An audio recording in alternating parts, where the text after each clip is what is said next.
Olá, meus amigos, minhas amigas, é com grande alegria que a gente inicia mais um estudo das obras de Leon Denis, aqui na Web Rádio Fraternidade, no canal William Jacob e em vários outros que retransmitem este nosso estudo, estas nossas reflexões.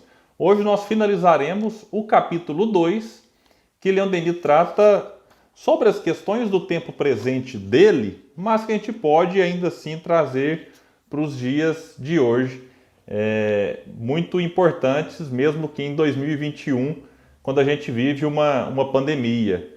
Então, é bom a gente dizer que está em pandemia, porque às vezes o pessoal do futuro vai ver esse vídeo, ver esse estudo e não vai entender algumas das nossas reflexões. Por isso é importante situá-los aí. Estamos aqui agora em junho de 2021.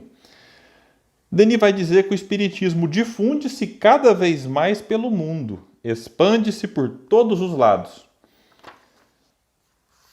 E prossegue dizendo: qual sociedade científica, qual revista semanal, vejam só, ou jornal cotidiano não se ocupa destes fenômenos, destas manifestações?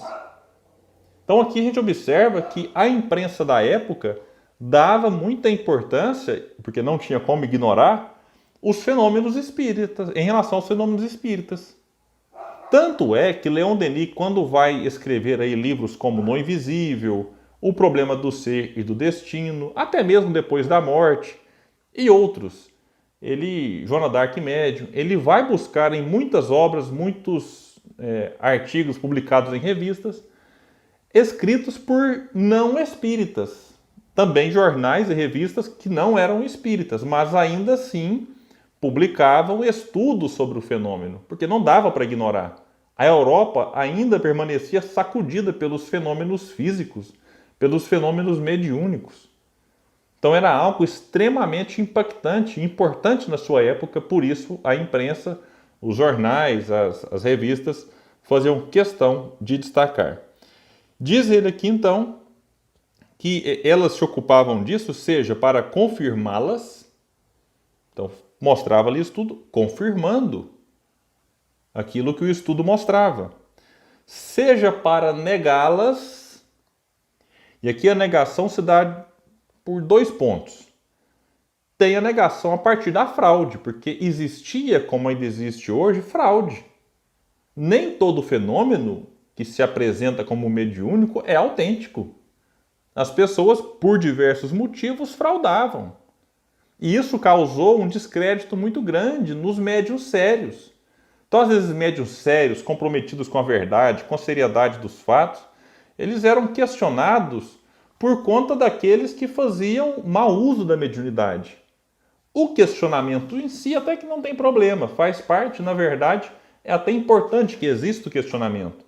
Mas às vezes médiuns sérios tinham dificuldade de encontrar um espaço no debate público e um espaço, vamos dizer assim, honesto nos meios de comunicação, ou até mesmo a credibilidade ficava afetada por conta daqueles que faziam mau uso da mediunidade. Então este é um ponto interessante. E tinha negação, não porque a pessoa encontrava fraude, mas é porque ela negava, ela não queria acreditar. Se a gente observa hoje os negacionistas da ciência, negando, por exemplo, a existência do vírus, ou a sua gravidade, ou as consequências do coronavírus, né, o impacto dele na vida em si como um todo, não é diferente quando alguém naquela época, mesmo que via uma mesa girando sem que ninguém estivesse perto dela, eles negavam por negar, era uma negação sistemática. E achavam que a negação por si só fazia verdade. Então Kardec refutava essa ideia, dizendo, não é porque vocês negam que o fenômeno deixa de existir. E trazendo para os dias de hoje, não é porque eu nego o coronavírus que ele deixa de existir. Não existe coronavírus, pronto, não existe pandemia, então o vírus não me atinge. Tem pessoa que é isso, fala, não, é só você pensar positivo, não dar moral para o vírus e tal, que bobagem. Você acha que o vírus, quando chega perto de mim, fala, não, peraí, esse aqui acredita, então eu vou pegá-lo, esse aqui não acredita. Inclusive tem estudos mostrando hoje que a pessoa que nega a própria pandemia e o coronavírus, que ela negligencia os cuidados que ela deve ter em relação à prevenção, ela, obviamente, mais exposta, ela pode contrair o vírus, inclusive na sua forma mais grave. Então, naquela época, a pessoa negava simplesmente porque não queria encarar a realidade dos fenômenos mediúnicos, dos fenômenos espíritas. Aqui também ele diz que os jornais e as revistas davam espaço para criticar os fenômenos. Tudo bem, a gente acata a crítica, eventualmente respondia a essas críticas, como Denis chega a fazer livro. Leon Denis, por exemplo, ele escreve o Espiritismo e o Credo Católico, o clero, né, o Espiritismo e o clero, para refutar as acusações que o clero fazia em relação ao Espiritismo. Kardec aproveitava a revista espírita também para fazer a defesa da própria doutrina. Então as críticas válidas eram acolhidas. Aquelas críticas eventualmente levianas, elas eram rebatidas, respondidas. Algo que hoje em dia a gente não tem muito esse costume. Até porque se alguém eventualmente responder uma crítica que a doutrina, e não a pessoa, que a doutrina recebe, certamente vai aparecer aqueles que dizem assim, não, o melhor remédio é o silêncio, deixa para lá e tal. Kardec e Denis não pensavam assim. Eles tinham disposição, tinham energia, tempo e conhecimento, então sempre que podia, eles se apresentavam em defesa da doutrina e não se calavam diante de algumas acusações em relação a elas. Aqui também ele abre aqui a possibilidade de que esse espaço era colocado para adulterar as manifestações. Então você usava ali de alguns meios, como é que a gente vai dizer? Como se fosse fake news de agora, né? Às vezes você via uma coisa, mas divulgava outras. Então você estava, de certa forma, adulterando aquilo que você eventualmente viu e ao repassar, repassa de uma maneira desonesta, leviana, mentirosa. Então você adultera a essência da coisa.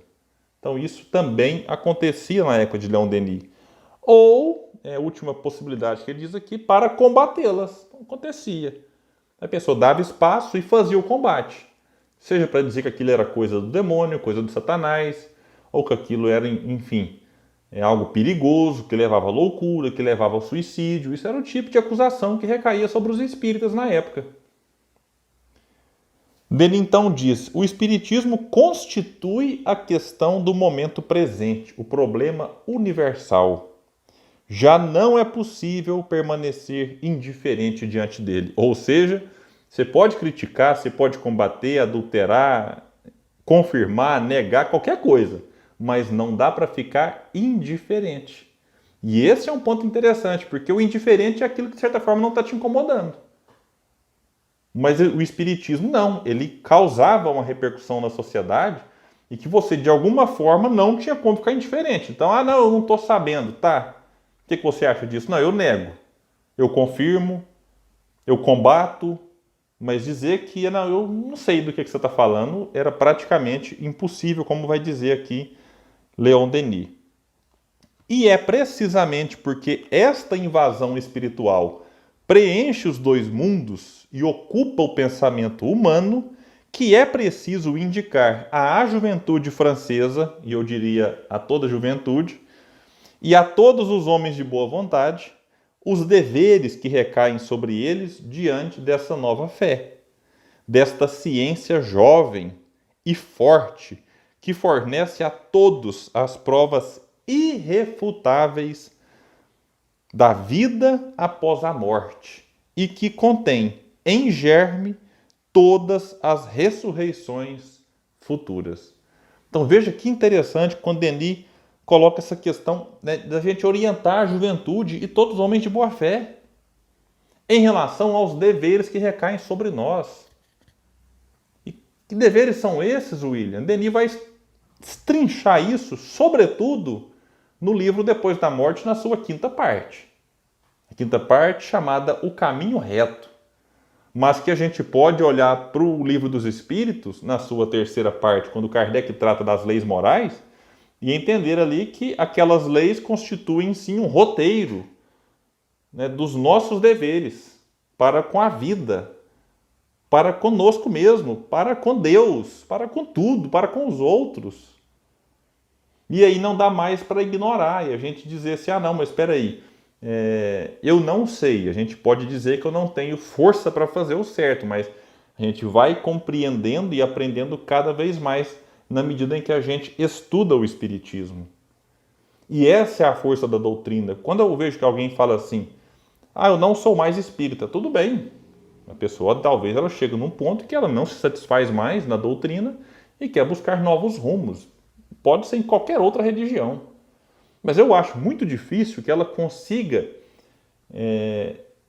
abrir mão daquilo que ela aprendeu no Espiritismo. Mesmo que ela não saiba, mas talvez de maneira até inconsciente, aquilo que ela adquiriu no movimento espírita, movimento não, né? O movimento é de homens, é falho muitas vezes. Mas aquilo que ela aprendeu com Allan Kardec e com os outros autores, vai auxiliá-la. Lá quando ela eventualmente ter que se despedir de alguém querido que morreu, que desencarnou. Então ela pode agora até se dizer, eu sou budista, eu sou evangélico, católico, ou sou até um ateu. Pode ser. Mas aquilo que ela aprendeu vai, de certa forma, mesmo ali de forma muito sutil, muito discreta, auxiliá-la. Isso é que é forte no Espiritismo. Não precisa a gente dizer eu creio, ou eu conheço. A gente vai acreditando e vai conhecendo e vai fortalecendo a fé, de modo que a gente passa a vivenciar de uma maneira gradativa aqueles princípios onde a gente menos espera. Ou sem que a gente perceba, mas acontece sim essa vivência. Claro que a gente está longe de uma vivência perfeita, uma vivência que de fato seja a gente dizer assim, poxa, não sou eu mais que vivo, mas é o Espiritismo que vive em mim, como Paulo disse em relação ao Cristo. Mas, aos poucos, a gente chega lá. Se não der para chegar totalmente nessa encarnação, a gente tem várias outras aí para fazer essa caminhada. Meus amigos, muito obrigado pela presença, pela participação de todos vocês aqui com a gente. Eu convido para que continue conosco no estudo das obras de Leon Denis. E no próximo eu vou iniciar então o capítulo 3 do livro Um Olhar sobre o Tempo Presente, capítulo este intitulado A Juventude Idealista e o Progresso. Um abraço e até o próximo estudo.